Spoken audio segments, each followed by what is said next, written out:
Gonna need a drink for this one. The Bond franchise mostly settled into Call of Duty knockoff territory during Activision's time with the license, and things hit rock bottom with 007 Legends. Meant to celebrate the 50th anniversary of the film series, the game sounded pretty great on paper. A high-octane romp through a curated highlight reel of the super spy's legendary film history. With loads of iconic characters returning and some original actors in tow, it was an amazing chance to celebrate Bond's legacy and bring these films to life in an all-new way. The pins were set up for this game to knock them down. Instead, it got drunk, threw the ball into the ceiling, and got kicked out of the bowling alley. 007 Legends features very condensed versions of 6 of the films, one from each Bond actor's tenure, presented as flashbacks and/or hallucinations the character has while drowning after getting shot. The catch is that instead of incorporating the film's original actors, all of this is presented with Daniel Craig in the role, much like Activision's GoldenEye remake. Craig himself didn't even return for this game, and his sound-alike does a poor job with even poorer material. The game takes a frustratingly flippant approach to the plots on offer, resulting in some shockingly bad storytelling. When dialogue isn't lifted wholesale from the movies, it features ham-fisted exposition dumps and incredibly unnatural conversations that make genuinely talented actors sound like complete amateurs. But you haven't much time. Blofeld is going to blackmail the UN. He's brainwashed 5 women and programmed them to release something called the Omega virus in the world's largest cities, unless he gets paid off.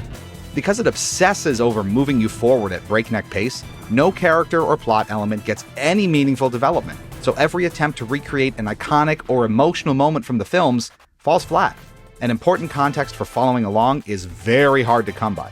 Count how many times Bond passes out so the game can lazily move things along. Many stages simply end with no resolution or payoff at all. If you don't have the Skyfall DLC, for example, it basically just cuts the final mission off where a very obvious escape sequence should go, and it rolls credits. If you're not intimately familiar with the Bond films, you'll be lost within the first few minutes, and even if you are, it can be hard to keep up with how mangled everything becomes. That is, if you can even see what's going on. The presentation on Wii U is poor at best, with murky textures made worse by low resolution output and seemingly no anti-aliasing at all. Hope you like Jaggies.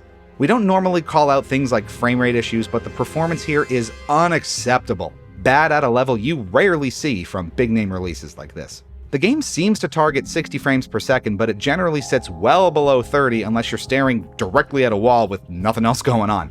This sluggishness, combined with the high rate of motion on movements, makes things a little nauseating over longer play sessions. And some sequences are just this side of a slideshow.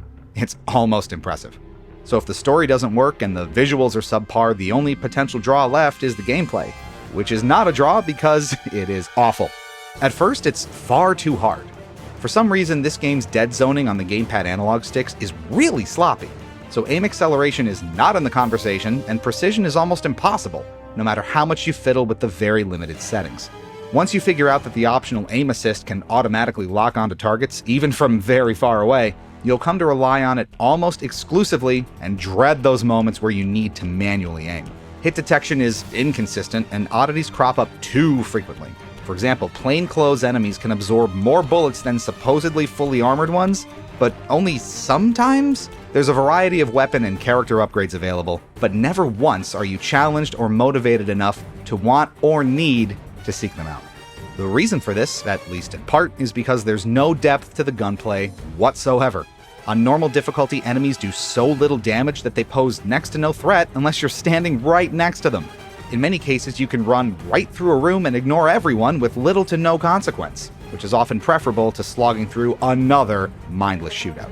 Enemy AI and fighting tactics almost never get deeper than run to spot and shoot or spawn in behind you, so at a distance you can stand out in the open and pick people off one by one without putting in an ounce of thought. It transcends generic. All of these gameplay issues are amplified by the dreadful performance problems, which make it appreciably harder to aim and actually land your shots, so the end result is one of the jankiest, clumsiest, and most unrefined shooters of its generation. It's not even fully functional. We hit multiple soft locks during our 5-hour playthrough that forced us to reload checkpoints, sometimes with substantial loss of progress. Attempts to layer on variety also don't do much. Basic smartphone hacking and scanning offer little more than busy work minigames, though the color wheel puzzles are at least mildly entertaining. Stealth in stages is the worst and laziest kind. One-button takedowns with no need to employ actual stealth, thanks to dumb-as-rocks enemies who can't hear you sprinting behind them. Vehicle sequences, infrequent as they are, don't fare much better, but they're inoffensive enough to at least not make things worse. Except for Skyfall's bike chase, which cuts so many corners, it's kind of laughable. Each level has multiple side objectives and bonus tasks on offer, but the overall gameplay is so poor that you'll forget they exist or ignore them completely in a bid to just get things over with. Most disappointing, though, are the boss fights. Aside from the final bullet sponge shootout in the Skyfall mission, duels against iconic villains like Oddjob, Blofeld, and Sanchez are reduced to a series of quick-time events where you press the analog sticks up or down. No variation, no attempt to capitalize on their film's unique climaxes through gameplay. It's all discount punch-out. Every encounter even shares the exact same fighting animations. It's pathetic! But that's kind of the theme here, isn't it? Instead of doing justice to Bond's incredible history, the game almost mocks it, skipping nearly every opportunity to creatively leverage the source material in favor of doing the bare minimum with some of the most soulless and repetitive content possible. Even something as impossibly simple as Bond introducing himself, Name's Bond. James Bond. It doesn't even get that right. By the way, I didn't catch your name. James Bond. No! And that might be the most frustrating part. There are slight glimmers of what could have been, but they are absolutely buried under an impossibly tall mountain of problems and drudgery. The game is so utterly devoid of any depth, intrigue, style, or satisfaction that some insane glitches might actually have made it more fun. It reeks of Activision getting one last cash grab out the door before surrendering the license to a beloved IP. Sound familiar? Bond fans will hate it. Shooter fans will hate it. Casual players will be very confused and probably hate it. The game's development cycle was challenging, to say the least, and while we're certainly sympathetic to this, one ultimately has to judge the final product for what it is and not what it wanted to be. The game was pulled from digital marketplaces just 2 to 3 months after release, and maybe that's a blessing in disguise. You have to track down a disc and put in deliberate effort to play this game today. Please don't. So when you put it all together, 007 Legends on Wii U gets 1 Glooby out of 5. 1! That's harsh, we know, but nearly everything from gameplay and graphics to music and story is subpar at best and unacceptable at worst. Even the morbidly masochistic out there should stay far, far away from this one. That was rough.